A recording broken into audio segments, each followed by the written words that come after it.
10 reasons why Florida is different from the rest of the South. Ready to see what we got with this and see why Florida is so different from the South. Before we do get into this, appreciate if you guys can hit that subscribe button. Let's see what we got. Florida, the most geographically southern state in the continental U.S. Wildly popular, hotly debated. Is it the South or is it something else? You know what? Something else. I know there's a lot of people that live in Florida that watch these videos.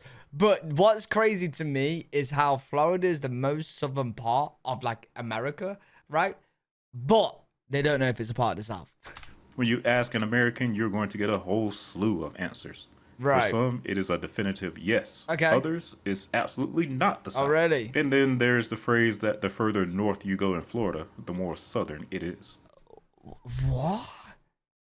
So the south of Florida is northerners, and then the north of Florida is southern.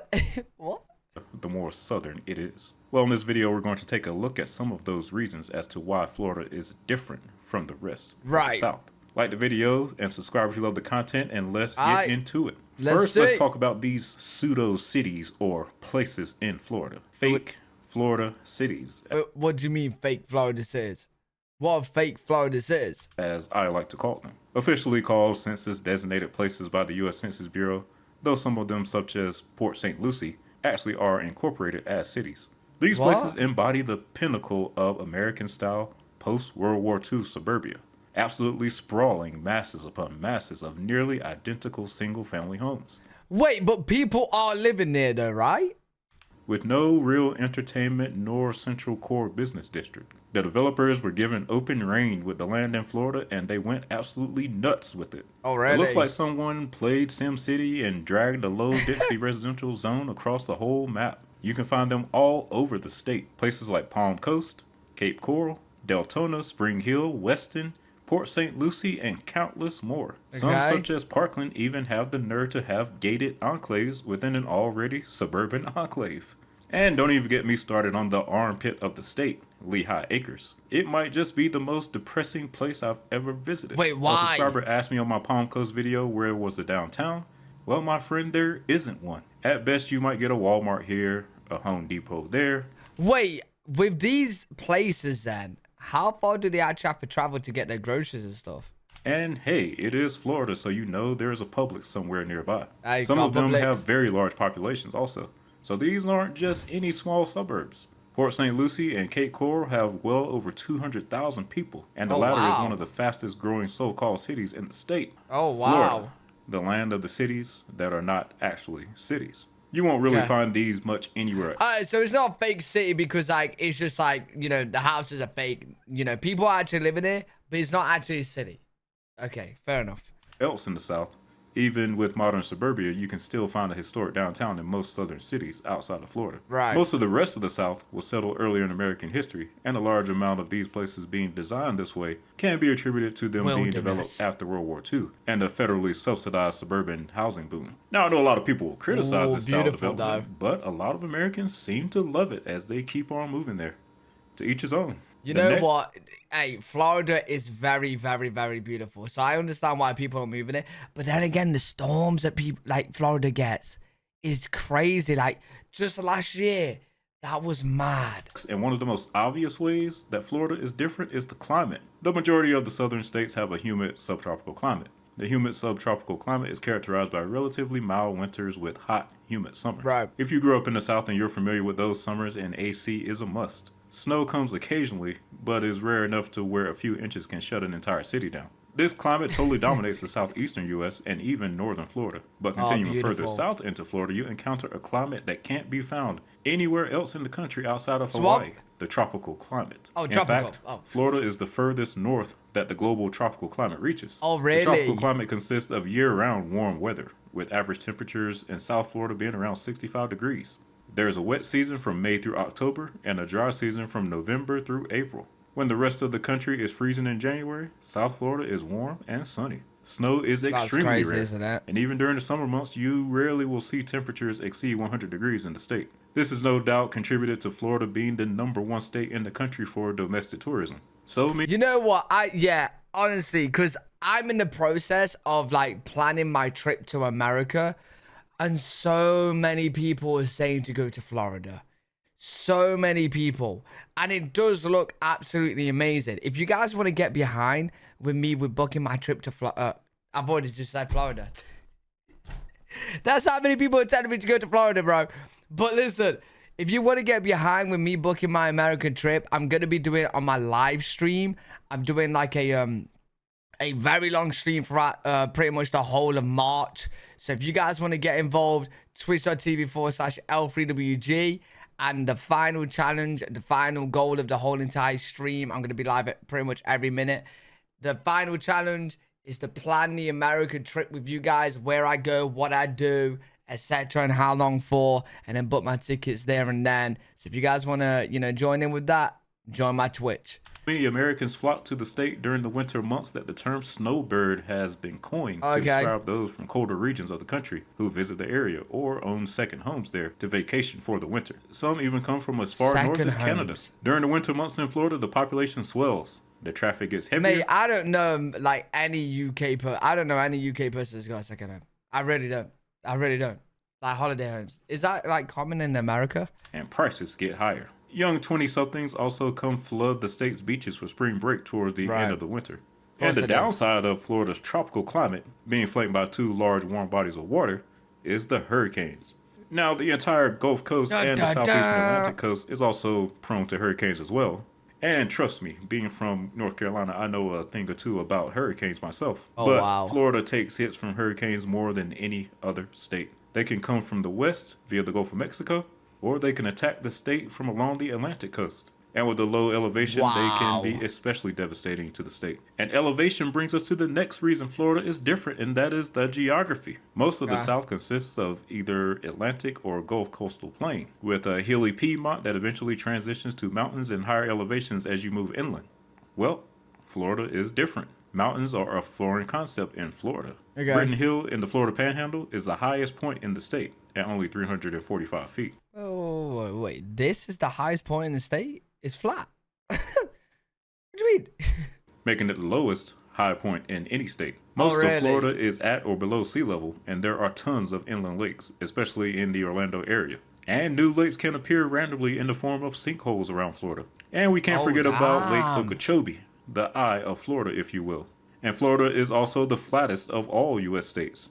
Being flanked by two large bodies of water gives Florida a unique east and west coastline, while other states have at most one. Beaches line significant portions of both coastlines to where many major cities in Florida have their own beach. And even residents in the interior parts of the state are never more than an hour or two from a beach. You know what? Florida is I always thought Florida was a lot like smaller than I thought. How long would it take to travel to go from top to bottom of Florida? Because that right here, just from Orlando to the beach, is 1 hour 30, 62 miles. Bro, that's far. The next way that Florida is different is the sheer number of people who are recent transplants to the state. For the past 50 years, Florida has been one of the fastest growing states in the country. Yeah, so like from this point to this point is 62 miles? I bet, you know what? I bet you can fit the UK in this. Bro, that's crazy if you can. I want to see like a side-by-side with the UK and Florida. Plants to the state. For the past 50 years, Florida has been one of the fastest growing states in the country. Oh, damn. Going from a swamp-filled wasteland to today being one of the most populated states in the entire nation. At over 21 million people in 2020, it is now third only to California and Texas. What? Now, this isn't because the people in Florida just have some ridiculously high birth rates, but is instead due to the large amounts of in-migration from other parts of the country, especially the colder northeastern and midwestern states. Miami, the state's largest metro, is often referred to as New York City South. You can see this with many Florida sports teams as they are heavily populated with fair-weather fans or fans of teams from other states. Miami Heat games are known for the fans leaving the arena well before the game is over, unless the team happens to be winning. And has anyone actually heard of a Tampa Bay Bucks fan before Tom Brady went there? While many other states in the South are also experiencing a large influx of transplants as Americans flee the Northeast and Midwest, none are quite like Florida. Most other southern states had a somewhat more established culture prior to this modern wave of migration. Damn, that's crazy. Do you reckon it's going to end up being with Florida that has the most population then? Like, I wonder how quick they're growing compared to like California and stuff and Texas. So usually in states like Georgia, Tennessee, and the Carolinas, most transplants will be found around the major metro areas. But in Florida, the vast majority of the state, outside of the panhandle, has been built by and is dominated by transplants. Okay. Its vast amount of beaches and year-round warm weather has made it a top choice for retirees from other states. And the amount of transplants Oh yeah, I've heard about a load of retirees retiring to Florida as well. So yeah, a lot of Americans that just love moving to Florida. also leads us into the next difference, the demographics. Now, Florida, like we saw in Texas, does not have the typical white-black American-dominated mixture that most other southern states do. Okay. Texas had a large Hispanic population that dominated many parts of the state, but Florida is not only different from Texas, but almost every other state as well. In 2020, Florida was around 52% non-Hispanic white, 27% Hispanic, and 15% black. But also unique to Florida is a significant mixed race population, which was around 16%. So it appears that the folks in Florida are getting along in more ways than one. Okay. Now, if you're wondering why the percentages don't add up to 100, Hispanic is not considered a race, so some of the mixed race population can also be Hispanic. Right. It's Okay. also important to note the makeup of these groups in Florida. Florida has a significant population of people from Latin America, so much of the Hispanic population here is Cuban, along with many other South American countries. There are entire enclaves of Brazilians in South Florida, for example. Oh, Cubans really? typically dominate Miami, while the Orlando area is popular with Puerto Ricans. And you can also find Venezuelans, Colombians, Dominicans, and such in the area. Yo, it is actually really cool to see so many different cultures and that. Like, it's just in America, all in all, right? Like, when I see these videos and I see how many people are from, like, different countries and whatnot, it's so different to the UK. So, like, the UK, yeah, it's quite diverse, but not to the scale of America. Not even close. In many parts of Miami, Spanish is the more dominant language over Right. English. This is unique to Florida in that Wow. the vast majority of the Hispanic population you'll find in other southern states is Oh, from wow. Mexico. Some of the black population is also different from the South, and that many are not only of black. Does that mean a lot of the time you'll be hearing Spanish then throughout the whole of Florida? American descent, but instead from various Caribbean islands such as Haiti. You'll find many Haitians scattered around the state, especially in South Florida. In the early 20th century, Florida's black population was close to 50%, but many left the state due to segregation and job opportunities in the Midwest and Northeast at the time. Okay. Outside of Texas, Florida's non-Hispanic white population is somewhat similar to that of most other southern states. But the big difference is the population split between Hispanic and black. The other demographic difference with Florida is the age of the population. Florida has the second highest percentage of population over 65 in the country Oh, really? at 21.3%, only behind Maine. The Hey, it's all the retirees. only other southern state to make the top 10 is South Carolina at number 10 with 18.7% of people over 65. Okay. And this is largely due to the state's popularity with retirees. Make your money up north, retire to Florida to enjoy it. And this has contributed to the Fair next thing enough. on the list, and that is the in-state cultural differences. While in most other southern states, the culture doesn't vary much from one end of the state to the other, in Florida there's a definite difference between the northern and southern parts of the state. The popular phrase is that the further north you go in Florida, the more southern it is. That's or that trippy. North Florida is where the southerners live, and South Florida is where the northerners live. North Florida will actually look and Okay. feel like neighboring Alabama and Georgia, culturally. Panama City Beach is known as You Alabama's know what most though? It does kind of make sense. So like the South, like Southern America is all these estates above here, and they are closer to it here, right? And then the South of Florida, a lot of Northerners from America and that will come here. So like, southerners live, Trippy. and South Florida is where the northerners live. North Florida will actually look and feel like neighboring Alabama and Georgia, Okay. culturally. Panama City Beach is known as Alabama's most popular beach. This is also the part of the state where you'll find the least amount of transplants, and much of the population has been there for several generations. North Florida can be summarized as what does transplants actually mean in the way that you're saying it? Because transplants to me means that you're getting, you know, something imported into you. So like, you can get a heart transplant. My heart comes out, a new heart goes in. So does he just mean like, I just assume the transplant is somebody just moving there. as the stereotypical country part of Florida that's associated with what most people believe it means to be Southern. While down in South Florida, as some say, it's like a whole different country. As we Right. talked about earlier in the video, you have the huge amounts of immigrants from Yo, because a lot of people from Florida is going to be watching this video, or just people that aren't from Florida, why are all the crazy clips online all Florida? Is there a reason? Like, what's going on over there, mate? Literally, because like, on my other channels, both channels are in the description, but on my other channels, I watch like crazy clips, body cam clips, police clips, and all the crazy ones, like the most insane or silly, right? It's Florida. Every time. Cuba, and other Latin American countries, along with a large amount of transplants from northern states. As a result, you get a much more modern cosmopolitan feel with Right. all these different cultures mashed together. It's pretty much like New York mixed in with Latin America. Okay. Now, up in North Florida, you can find that old southern accent, sweet potato pie, Already. collard greens, and sweet tea. Sweet But tea. down in the South, you're more likely to encounter that New York accent, and it's easier to find a Cuban sandwich than it is some Interesting. good old southern fried chicken. Not to mention the drivers. I always say that South Florida drivers are basically how New Yorkers would drive if they had more space. One could say that Miami is the capital city of Latin America. In the other southern states, you won't see these types of differences. Right. In states such as Georgia, Tennessee, etc., you'll see more of a rural-urban cultural divide, with the urban areas being heavily populated with recent transplants and are often referred to as the New South, while the rural areas are more of what people consider the Old South. Up next is the history of Florida.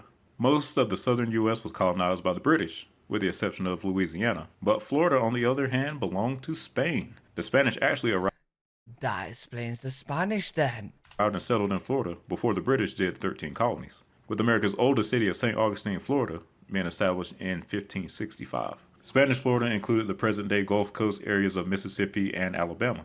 President James Madison took West Florida from Spain and declared it a part of the Louisiana Territory. Okay. And by 1819, Spain was no longer able to manage Florida and ceded it to the United States, to which it then achieved territory status. After a series of wars with Seminole tribes in Florida, which ultimately led to their removal to the so-called Indian Territory in present-day Oklahoma, South Florida finally saw its first European settlements in the 1840s, making Florida a much younger state than the rest of the South in terms of development. Ironically, Interesting. Florida was actually known as the least populated and most desolate state in the South Now up look until at the mid-20th century. In 1900, 44% of the state's population was black, by far the highest of any state. While most of the South had at least some major cities and towns of significance, Florida was known as Look a at hot, that. swampy wasteland. Then came the invention Yo, imagine that Florida being known as, well, then again, it is hot and swampy, but it's not a wasteland no more. that changed everything: the air conditioner. In the second half of the Oh. 20th century, Florida became a boom state with massive amounts of migration from the declining Rust Belt Okay. and the colder Northeast. Many Cubans also fled to the state to escape from the Castro regime.